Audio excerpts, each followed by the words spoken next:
Sean, what's going What's on, up? man? Here How we are you? are. We're finally doing it. I know, man. It's been a long conversation, and after many reschedules, it's finally happening. We're finally doing it.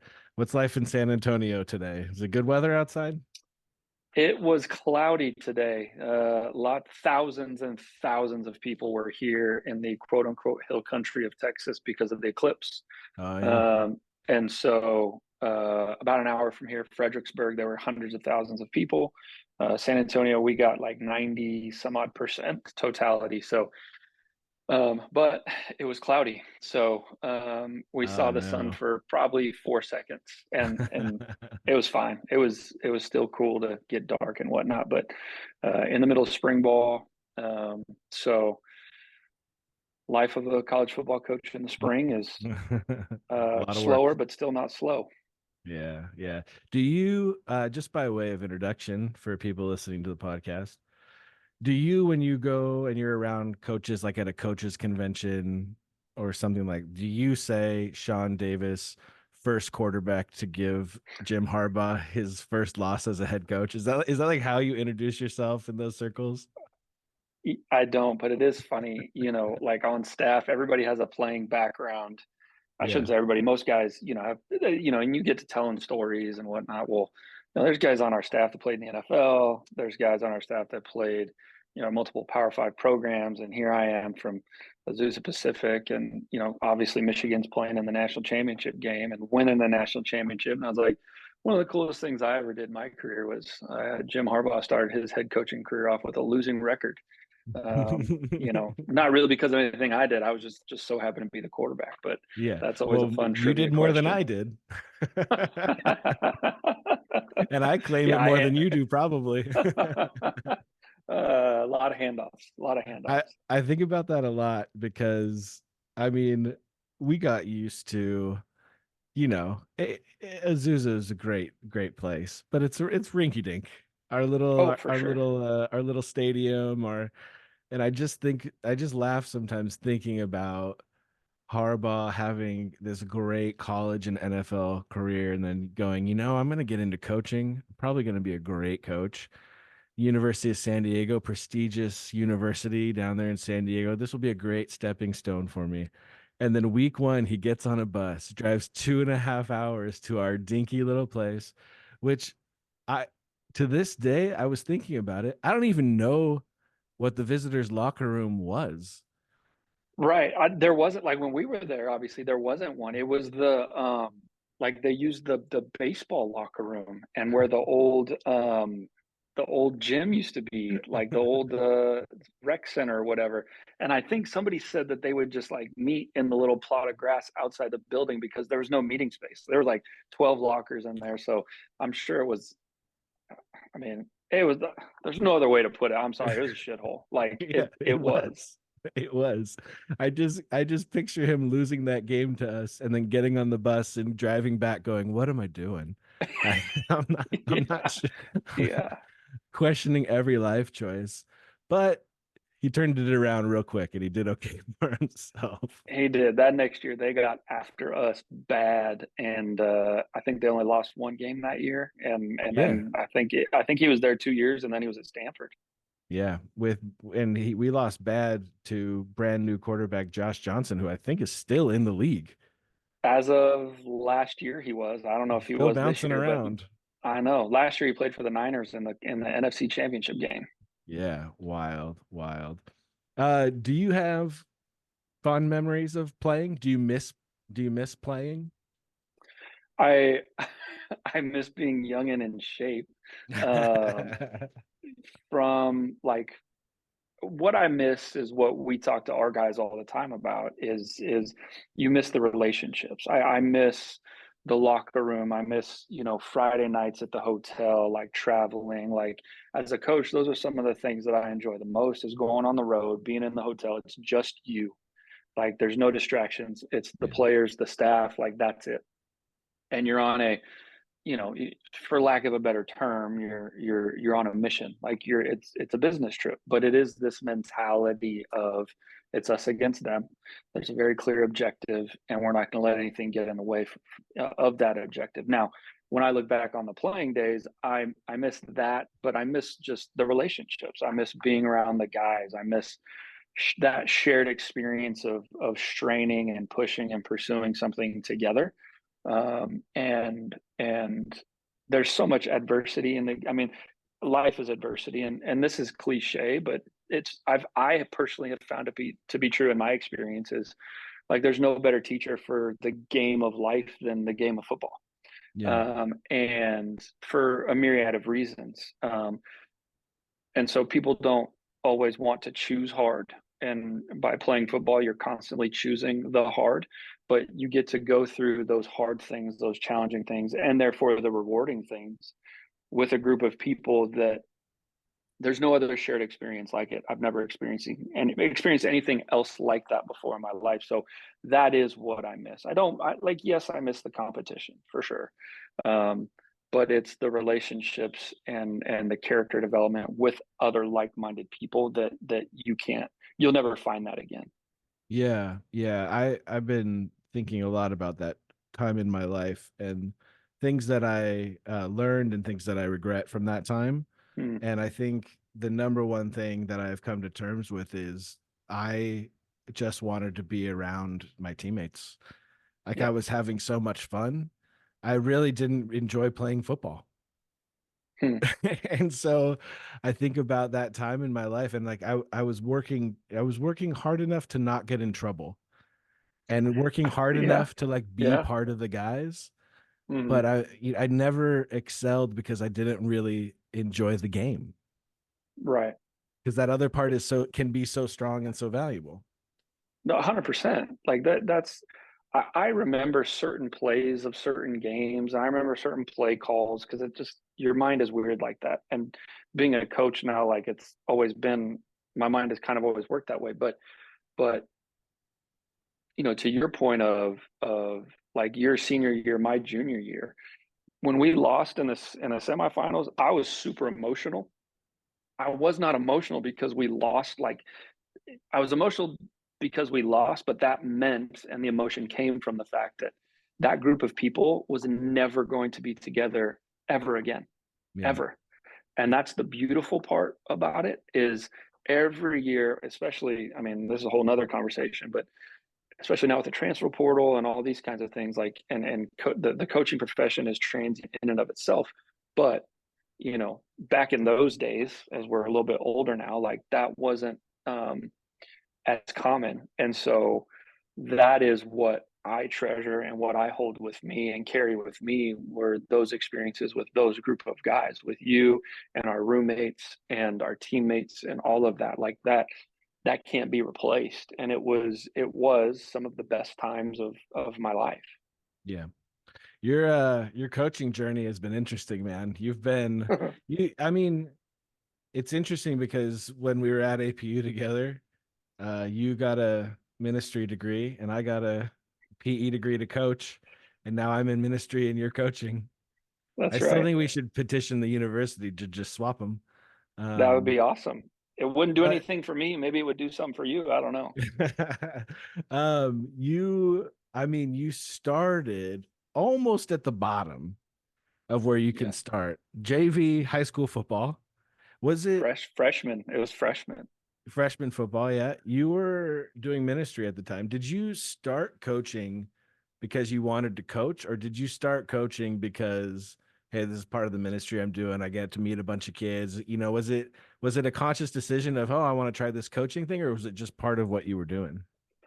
It was a little bit of both. It was, I mean, obviously the ministry aspect of it, like it doing Young Life and working with high school and junior high kids, like that was, and I just got done playing, like I just graduated. And so I didn't want to play anymore, but I didn't want to just go cold turkey from the game. And so I was able to essentially kind of check multiple boxes where I was still able to scratch that itch. And that itch at the time was just being around football. It wasn't necessarily coaching or anything like that.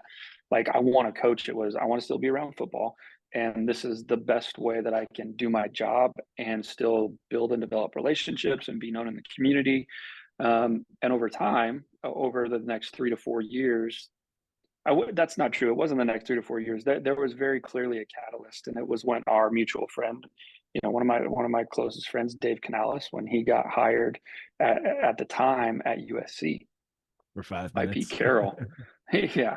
And we had a very candid conversation. And he's like, "You're wasting your gifts." And I'm like, what do you mean? He's like, "You can do just as much good ministry coaching football as you can in any church, in any organization, whatever that is."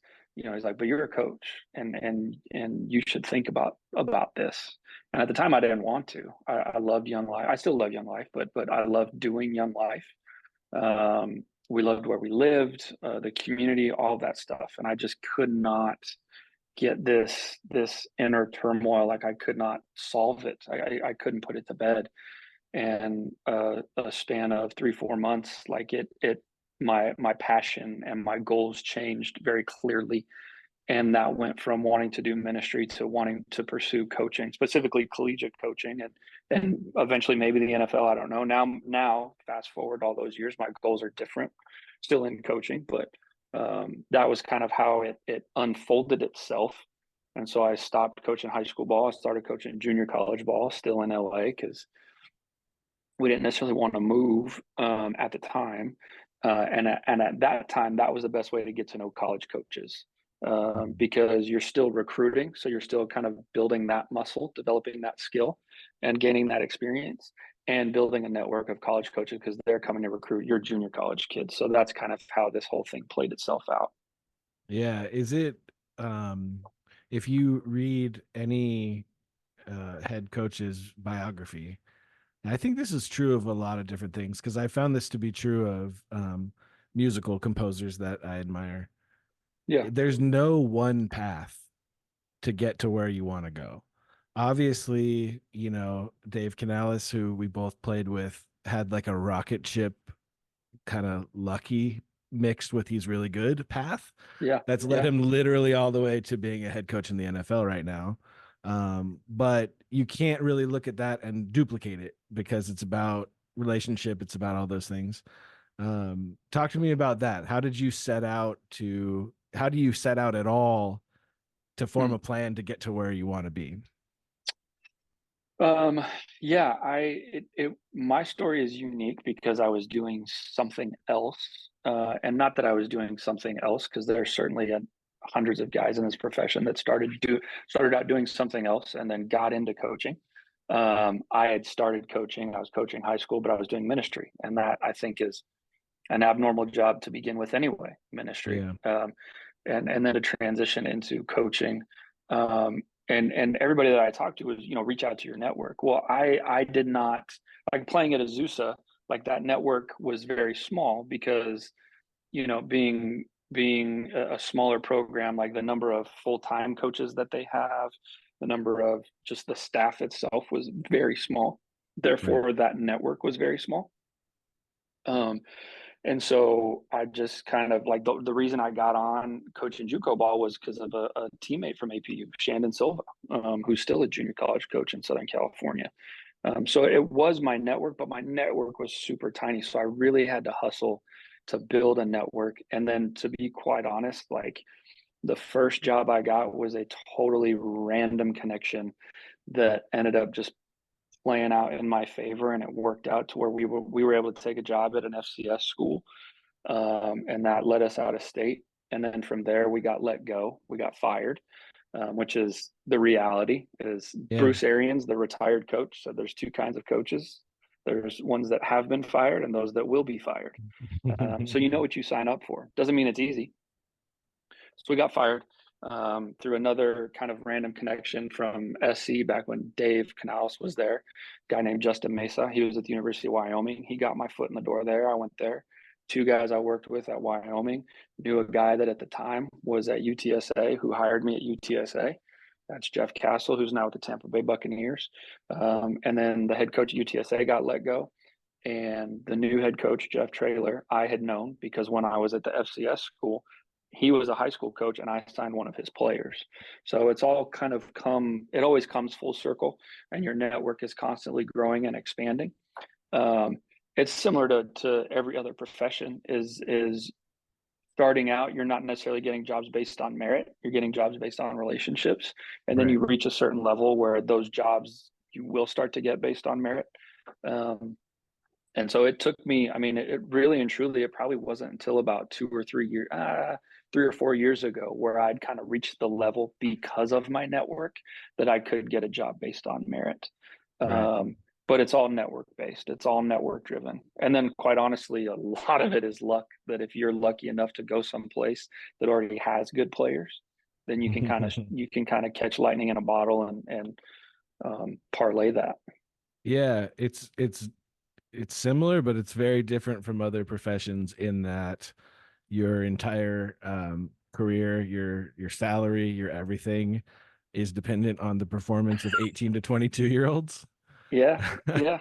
Is And there if anybody just were, is there just like a constant anxiety about that? I mean, do you let that part go? I mean, you can do the best job that you could possibly do, but 18 to 22 year olds are still kind of determining your fate. it, yeah, it can be unnerving at times. I mean, if any non-coaching person um, were to set foot in our building or in the majority of college football facilities around the country and spent just a day and were just a fly on the wall, that there would be a certain population of student athletes, of players, we'd be like, sharp, stud, like, yes, we'll be successful at whatever. There'll be a certain population where you're just like, it's scary because they have freakish talent and for various reasons, whether sometimes they can control them, sometimes they can't. Like not all of the dots have connected for their playing career yet. Yeah. But at the end of the day, that ultimately doesn't matter. What you have to do as a coach, in my opinion, philosophically speaking, is you have to turn whatever your scheme is, that has to match the strengths of your players. And then after the season, you go and try and find more players that can do some of the things that you want to be able to do. But until you find those guys, you can't try to put a square peg in a round hole. Um, so some 18-year-olds, you go to sleep at night and you sleep very, very well because you're like, okay, I know this guy is going to take care of the ball or do what he's coached to do or whatever. Yeah. And then there's some wild stallions out there, but oftentimes like some of those wild cards, funny enough, they're the ones that make some of the biggest, craziest plays because they just have a knack for it. So Yeah. you kind of grow numb to it. Once you've been in it long enough, that kind of, you don't ever lose sight of it, but just the anxiety behind that, it just is part of it. And I mean, there's days where it's like, oh God, like this guy's 19 years old. What are we doing? You know, but for the most part, you know what you sign up for. And at Yeah. the end of the day, your job is to coach these guys and to take them from point A to point B. Right. And if you can't do that, they're going to find somebody else that can. Yeah. It's not only your livelihood that hangs on the balance of these kids, Yeah. but you have a wife and two kids that Hmm. I would imagine, every year that you go into coaching, you don't know where you're going to be a year from then. Yeah. What were those conversations like, even pre-kids, when you decided coaching was going to be the way, when you kind of looked at it, you and Steph, and you knew that we're probably going to have to spend a year in Wyoming. We're going to go from San Antonio to Wyoming back to San Antonio. We're going to be moving a lot, sometimes in a desirable place, maybe sometimes less desirable. What were those conversations like early on? You know, once we kind of were on the same page about, because I didn't want to do this if she didn't want to do it, because you know we knew some folks that I know some guys that have lived in or not lived but have moved 10 times in 9 years, you know, Yeah. or have moved 8 out of the last 10 years. You know, you're taking jobs all over the place, and maybe by design, maybe not, but when we first set out to do this, we came to an agreement that every year we're going to constantly reevaluate. A, is this still what we want to be doing, this Mhm. profession? B, is this where we want to be doing it and who we want to be doing it with? And that's kind of been every year. I have a note on my phone every year on our anniversary is in May. Every year on our anniversary, Steph and I'll go to dinner, and we'll say, where will we be 1 year from now? And obviously that just revolves around my profession, our job, our life. Yeah. And I think we've been right. Like the both of us combined for the last 10, 12 years. I think we've 13 years. I think we've been right like three times. We've been married longer than that, but this coaching journey, like, Yeah. um, but it's a constant conversation. And then when kids come into the picture, when they're babies, it's easy because you're not thinking about school and those kinds of things. Well, our oldest, Bowden, is 5. He's going to start kindergarten in the fall. Um, and so those kinds of that the nature of that conversation will change at some point. I know guys that take a job in December and they've got an 8th grader, and they'll go to the new job and the family won't move until after the school year, to Right. keep some form of normalcy for the rest of the family. Right. We haven't gotten there yet. We haven't had to encounter that yet, but certainly, like that's what we talk about annually. Is Right. do we still like what we're doing? Do we still like where we're doing it and who we're doing it with? And you can only control so much of that anyway. But this is what we have set our lives out to do. And I say like this is not my job, and they're just along for the ride. Like they are active participants in this. Steph Yeah. loves these players like she's coaching them, like they're a part of our family. Bowden and Bear, our 2-year-old, like they come to practice. They love it. They know, college football, the hand signal, they know all those things, and they love it. And that only enhances it for me and for Steph, which makes Yeah. it fun. And so we choose to, number one, look at it like an adventure. We talk to our players all the time about get to versus got to. We get to do this. We don't got to do this. And Steph and I don't literally say that, but hey, this is an adventure. Like who would have thought ever in a million years that we would live in Wyoming, and B, that our son Bowden would be born in Wyoming. Like your birth certificate says Wyoming, dude. Like you were born in Laramie, Wyoming. You will always win two truths and a lie because no one knows anybody born in No Wyoming, one's gonna right? know.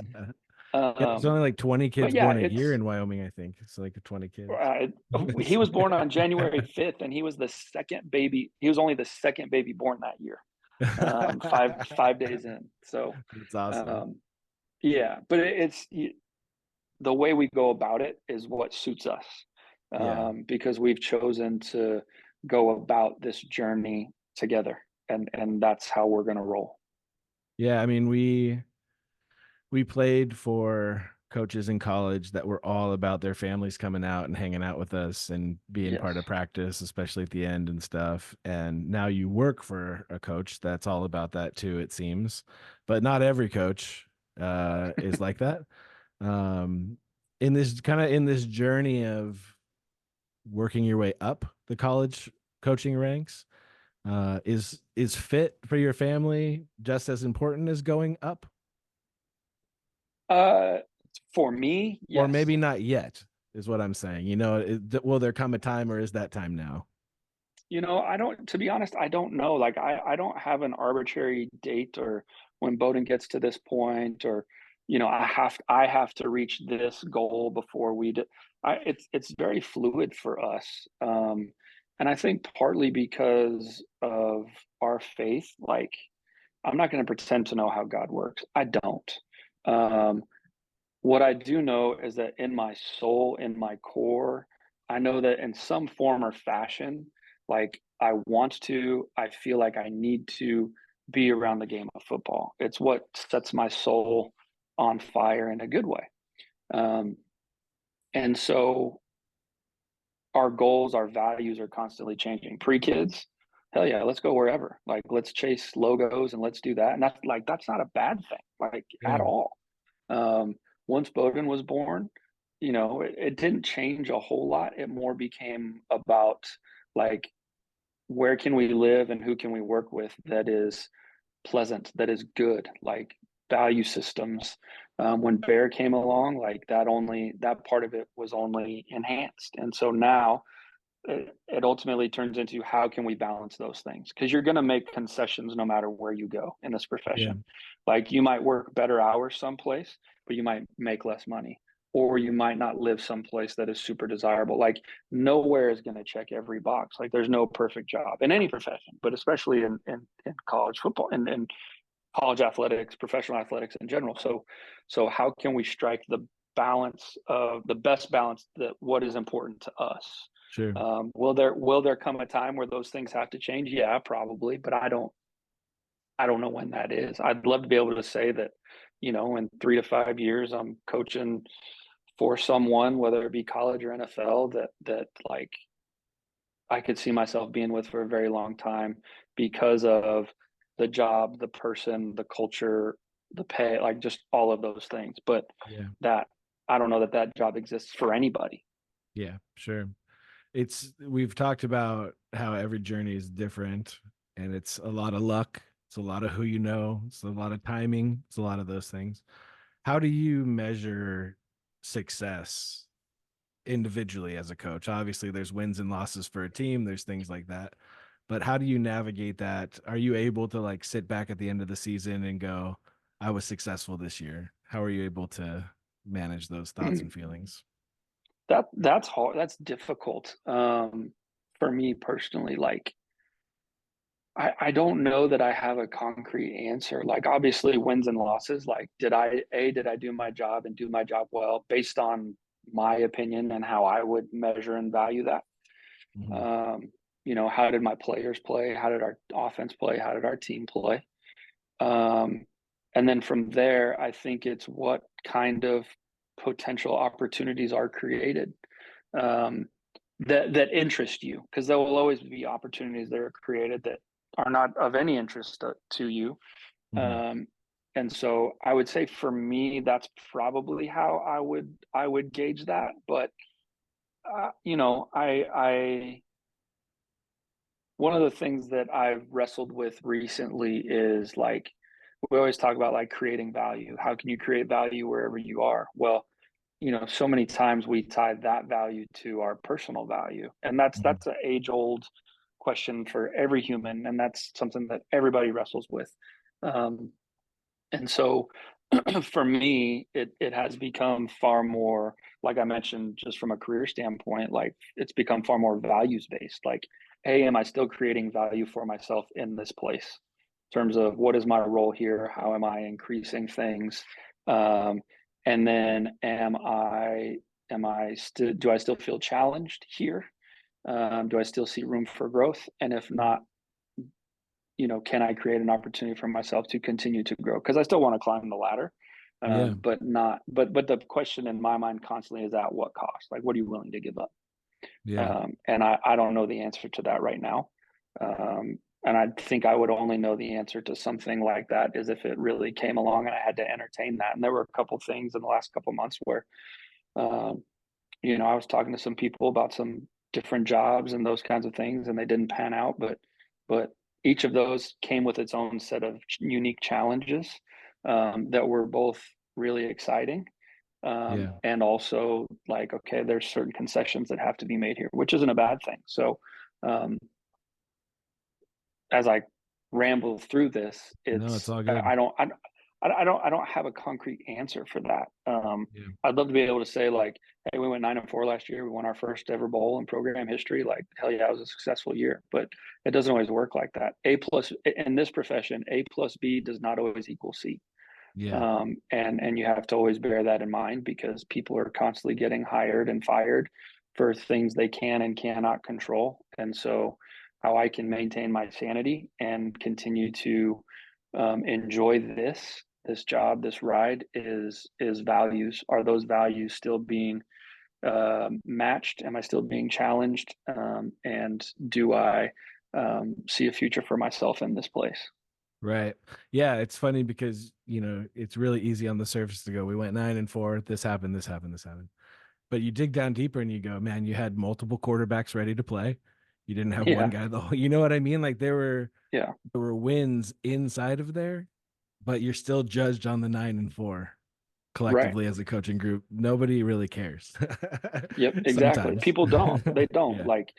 it's so funny, like, again, like, this is not a complaint. You know, as a coach, what you sign up for, especially as a college coach or professional coach. You know what you sign up for, so you know what comes along with this. It's an incredible game, it's an incredible profession, but, like, fans, people, like, it's nuts, it's Yeah. crazy. Like, I've had the conversation with a couple coaches on staff, like, could you imagine being, like, let's say you're a lawyer, right? Or, leading worship on Sundays, or a pastor or a teacher or whatever, right? And Yeah. there's people in the crowd like, that was the worst closing argument I've ever heard. Boo, fire your lawyer, you suck. Like, terrible song, terrible sermon, like, that's the Yeah. worst math lesson at, like, I mean, it's so unique and it's so different because Yeah. everybody has an opinion on the job that you do. And Yeah. it is Not what to it is. mention, you're Like, like, that's a I didn't throw that interception. I didn't throw it. There was a guy open. I didn't throw that. yeah. Yeah. But It feels it's strange.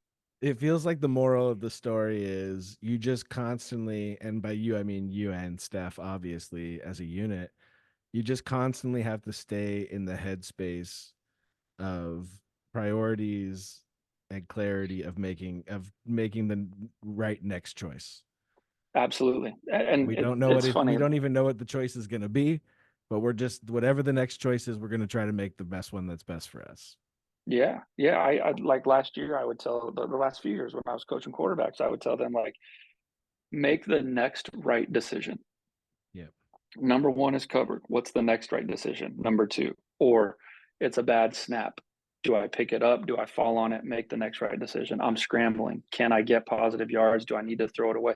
Make the next right decision. Well, it's the same thing. Like, that's life in general. Like, make the next right decision. You can't control 98% of life. So make the next right decision. And it's easy to get caught up in all the what ifs of life, especially in this profession. What if, what if, what if? But you'll drive yourself insane. And I have at times, like, I have, and I struggle with that. And it pulls you away from being present and enjoying what's around you and the experience and the process and all of that. So you're absolutely right. Like, what is next? Like, what is the next right decision for us? Yeah.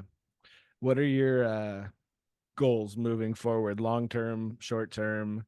I know it's the next right decision, but you still have things you want to accomplish, little steps you want to Yeah. take. I mean, is calling plays the next thing on the list? Being a coordinator somewhere, is that important to you? Is being a head coach eventually important to you? Like, what does that look like for you? Yeah, sure. There's a lot of things. I mean, I would say in the immediacy, like, the next logical step would be, to obviously calling plays would be awesome. That's one of them. Coaching in the NFL in some form or fashion is one of them. So, like, one of those two things, or to just get when you look at the big picture of college football, it's there's a lot of powerful logos out there and all of that, but Mhm. to be in a position from a program standpoint where you're constantly competing for national championships, to be Yeah. someplace like that. Now, can we do that here? Certainly, with the expansion of the college football playoff and all of that. So again, that part is fluid, but if it's not a new place, then it is obviously calling plays or being in the NFL. Would love to. I I used to say I absolutely want to be a head coach, and I still do. I still do. But I would say there's an asterisk next to that because of how the nature of college football has changed from NIL.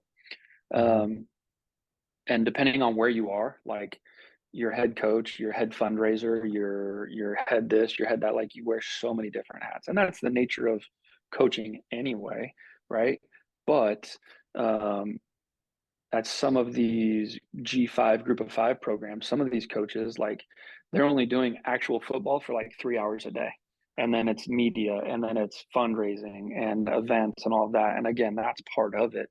Yeah. Um, so I would like to be a head coach, but under the right circumstances, I wouldn't just take a job to be a head coach just because I want to be a head coach. Like, again, it would have to be something where we feel like we could be successful and matches our value system.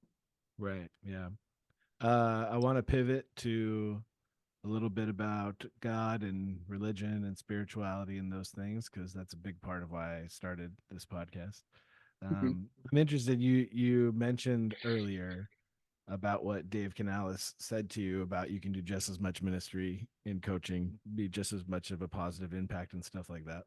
What does that mean to you? How does that play out in what you're doing? Uh, a lot of different. It plays out a lot of ways. I think the best lesson that I learned early on when transitioning from ministry to coaching, um, when you're doing ministry for the church or an outreach group or organization in any form or fashion, um, that can be perceived a million different ways from people, right? When you're some people choose to go to church, some people choose to not go to church, some people want to be sought out, some people want to seek out. Like it's different, right? When I was doing Young Life, you're going to the kids, you're on campus with them, you're in their world constantly seeking them, pursuing them. And we would meet, we'd have Young Life Club and we'd do it in someone's living room, like not at a church building, like, which is like there's a myriad of ways to do ministry. Mm-hmm. In my experience, what I experienced that was so powerful was when I went from doing ministry, and it didn't matter where, it didn't matter church, Young Life, whatever, and started coaching, you were able to have in-depth conversations, powerful conversations, and you were able to get past the surface, I think, in my experience, sooner and quicker and easier with these kids Mm, because there was a common goal, right? There's a common goal, which is in my context was football, right? Was getting better as a player and a person, right? To get on the field, to help my team win, to achieve these things, to achieve success, all of that. And so, because at the end of the day, we want the same things, right? yeah, We want to win. It's a results based business. Like it or not, that's what it is. And so, how can we do that? Well, we need to work together to get that done. And through that process, people let their guard down. People want to be better.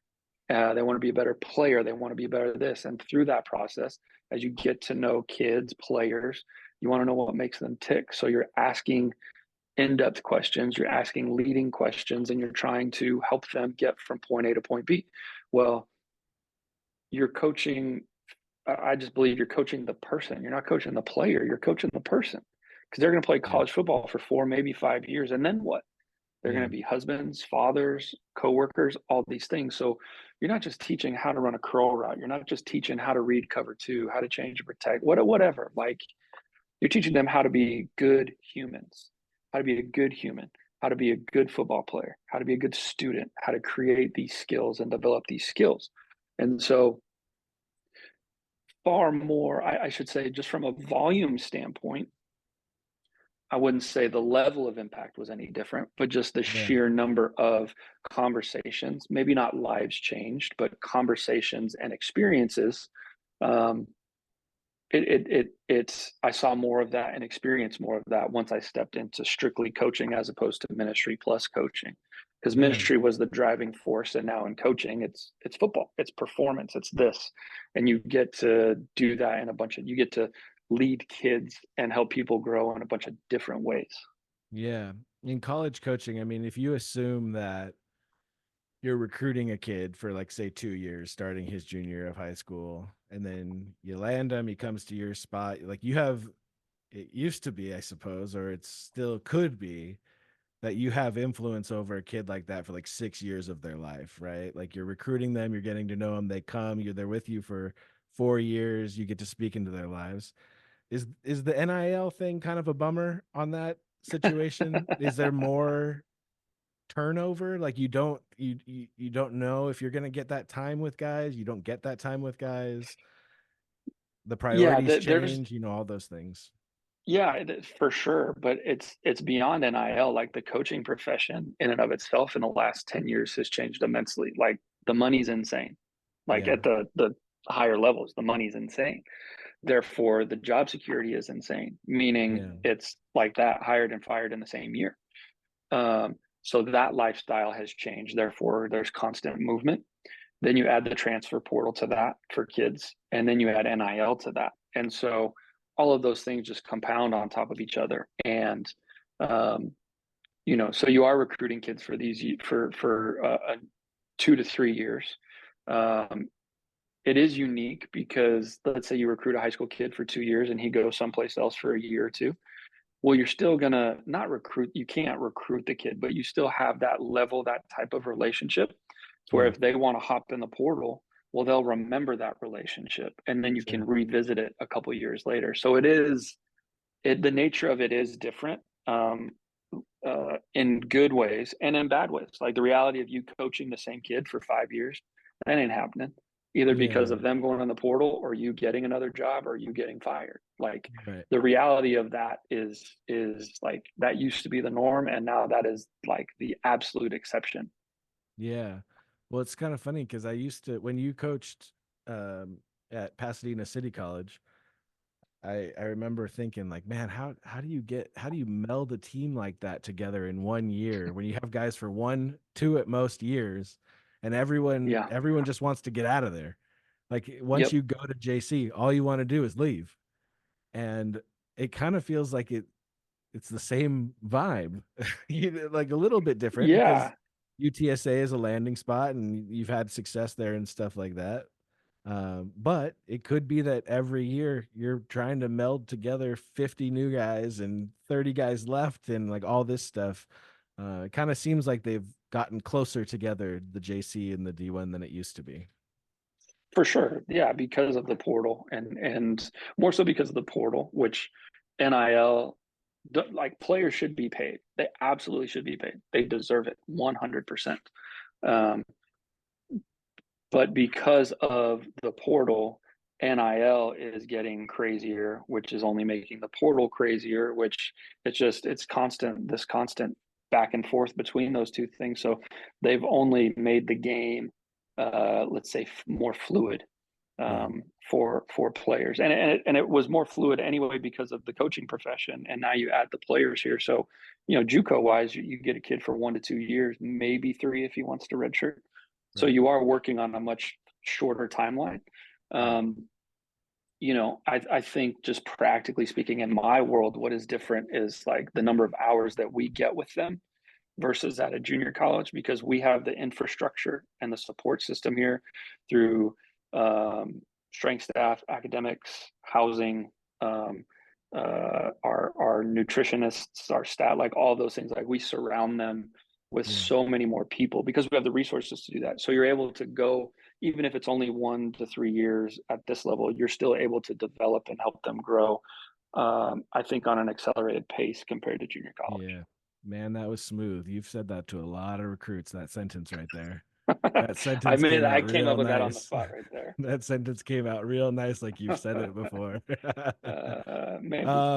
From a young Sean Davis studying, I mean, studying the Bible at Azusa Pacific. It seems so silly now to say that. I know. I know. Uh, to now, through all the moves, through all living different places, different experiences. Um, do you have marked changes in your faith throughout that time? Things that have changed, things that have come and go in your brain. What has that been Yeah. like on that journey? I couldn't sit here and say like all the theological changes. I would say more just the internal changes from an approach of like a life approach and a faith approach of like seeking out new ideas, not to adopt them, but to wrestle with them. And so, like within my faith, not taking everything at face value. Like you read it, I read the Bible, God says it, that settles it. Like no, Yeah, it's not that simple. It's not. yeah, can't be. And so, trying to find resources, whether that's podcasts, authors, teachers, whatever. I love Richard Rohr. He's helped me just expand my mind and my thought process immensely. Um, a guy named Marty Solomon has the Bema podcast. That has opened my mind and my eyes to just a world within the faith, within Scripture that I was oblivious to. And Mhm. so I think that like not being okay with being oblivious and I'm like, I so greatly admire the people that can sit there and say like I admire the people that can sit there with their faith and say, like, this happened because of this reason. Like, God's got something better in store, or like, God's got me. Like, I so badly want to be that way. Yeah. And I'm not sitting here saying that I'm a doubter. I'm not, but like I want to like I just want to know more. I don't necessarily want to know why, but I want to know more. And it's an Yeah. unsettling feeling, which I've grown to appreciate because it's enabled me to, I think, grow in my faith and to explore areas of it and depths of it that weren't there before. New thoughts, new ideas. Now, God is still God. Jesus is still the Messiah. Like, I don't dispute any of that. I love that. Like, but the days of reading one theologian and only one theologian because this aligns with what I think, for Yeah. me personally, like, those days in my life are gone. Now, I said I love Richard Rohr, so I read a ton of his stuff, but there's other people that I read, or you know um, podcasts I listen to, or Instagram accounts I follow, or whatever, where I can try and fill my day or my mind or my life with things that make me think and make me wrestle with it. Um, and I value that and I like that. And there is Yeah. something that is very unsettling about that. God is so much bigger than anybody, any of us can ever fathom. Richard Rohr, like, how dare we put God into a box? Yeah. Right? How dare we do that? How dare we try and limit him? We can't limit him. We can't even wrap our minds around that. So trying to be at peace with that thought while still trying to explore and learn and grow in my faith with Yeah. um, new thoughts, new ideas that challenge me. You So might you might say that you might say you those want to days of me see sitting in Acts Romans class and just taking notes and being done with it, like, that's not happening anymore. Exo Doot, baby. You might say that you want to try to see the whole elephant. The Amen. The whole whole elephant. elephant, not just the part of the elephant that I touched first. Visuals are always good for a podcast, but this is prominently displayed in my office here. It's a guy holding a question balloon floating in the air, and the guy I love holding the it. definitive exclamation part is I down love on the it. ground Oh because yeah. Oh questions are yeah. way better. Did you feel like when you started to go in that direction of feeling that way? Because obviously I started this podcast because I feel the same way, of wanting to expand my perspective and even outside of Christianity, see what other people were doing and how they were living. And that's really why I have this podcast. Did you feel, was that like natural to you, or did you feel Hmm. guilty? Was there like that old school Christian guilt where you kind of felt like, a little Yeah. uncertain, should I even be doing this? For me personally, I didn't feel guilt. I felt like God was very far away. Mm, I felt like he was very distant, and I didn't know what to do with that. And God's proximity to me and in my life never changed, mhm, ever. I think it was just me wrestling with new thoughts and new ideas and not just straight up not knowing how to process them and not knowing what to do with them and how that impact or did not impact certain parts of my faith. Um, I mean, because at the end of the day, let's like, in my mind, like, it's this has such a negative connotation, like it's deconstruction. Like, I I am know. not I leaving hate the that word faith. so much, but it's like the Right. only word we have, so we have to use it. Exactly. Like, I am not leaving my faith. Like, I feel like my faith has grown immensely. In some ways, I would say it's stronger than it's ever been. And in some ways, I would say it's more fluid than it's ever been. Like, two things can be opposite and true at the same time. Like, there's Yeah. nuance to this. It's not black and white. Um, but I never felt guilt. It was just, I think it was, as I was seeking new information, in some ways, I felt like I was seeking God. And when I didn't find a concrete answer or something that I could push up against, it Yeah. was like trying to get my bearings back again. Yeah, I felt guilt. But Yeah. I think it was because I had doubts and questions, and then on Sundays I was getting up in front of people and singing, and I Yeah. and I was Yeah. like, "Ooh, I wonder if they know what I've been thinking about this week," Hmm. And it took me a while to even like start asking questions, or Pete Holmes' podcast, You Yep. Made It Weird, where Yep. he dives into a lot of uh spiritual stuff and deconstruction stuff with people. His podcast felt like it was the only friend I could talk to for like a good 6 months. Like Yeah. almost like I'd go in secret and listen to his podcast so I can ask my questions in my head and like, oh, Right, but I'm not going to right. tell anybody. And just the immense amount of freedom I've felt from my boss, Pastor Dave, and my family and people around me of going like, no, your questions are good, man. And Yeah, I remember Pastor Dave saying, if God can't handle your questions, he's pretty small. that's So right. it's interesting. It's a journey. And for me, a lot of it was outside of the church, discovering artists and musical theater that I was finding so Mm, much truth in. And like, you can't like claim a monopoly on truth in Christianity if you're finding it other places written by yeah, people who have no interest in Christianity. So it was yes, just like what is this? What do I do with this? And the deconstruction thing I think is interesting because I want to deconstruct, and I like the word fluid you use because I have no interest right now in like reconstructing anything. Like right, I have things that I want to believe in that are foundations, but I don't have an interest in like now rebuilding what I believe as if in 2024 God's going to give me in this time all the answers. He's never given it to anybody else, but right now he's going to give me clarity. But right. I just think it's interesting because I see a lot of people doing that because it's scary to not have that Yeah, firm foundation that you used to have, you know? and that to me, like, so to me, you said foundation. Like to me, I agree with what you said about like I don't necessarily have a desire to reconstruct because at least in my mind, my foundation has not changed. Mm-hmm. Like the foundation in terms of who God is in my life, that He is at the center of my life, that Jesus, the Bible, Scripture, like those foundations, like that foundation, those things together, like hasn't changed. What it means or how it interacts with my life, sure, that maybe changes a little bit, but now I'm not sitting here trying to construct these rigid walls and build an A-frame or whatever. Like the foundation is there, great. Wherever it goes from there, it goes. Like to let it just be fluid and let it grow naturally, um, still within the constructs of some core, I guess, core beliefs, and that God is real, Jesus is real. Did everything happen in the Bible? I don't know. Does that need to change everything, like the whole core nature of my faith? No, in my opinion, it doesn't. Yeah. I'm still going to hang my hat and live my life according to these values, and then pursue the nuances, however it interacts in my life. Yeah. Awesome.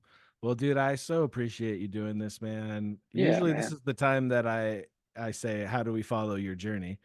What are you on Twitter? What are you, like what where can we find you? I am on Twitter. I spend a lot of time on Twitter due to my profession. Twitter Yeah. and Instagram. I think it's the same on both. It's Coach Sean Davis, SEAN. Coach Sean Davis. I'm on there.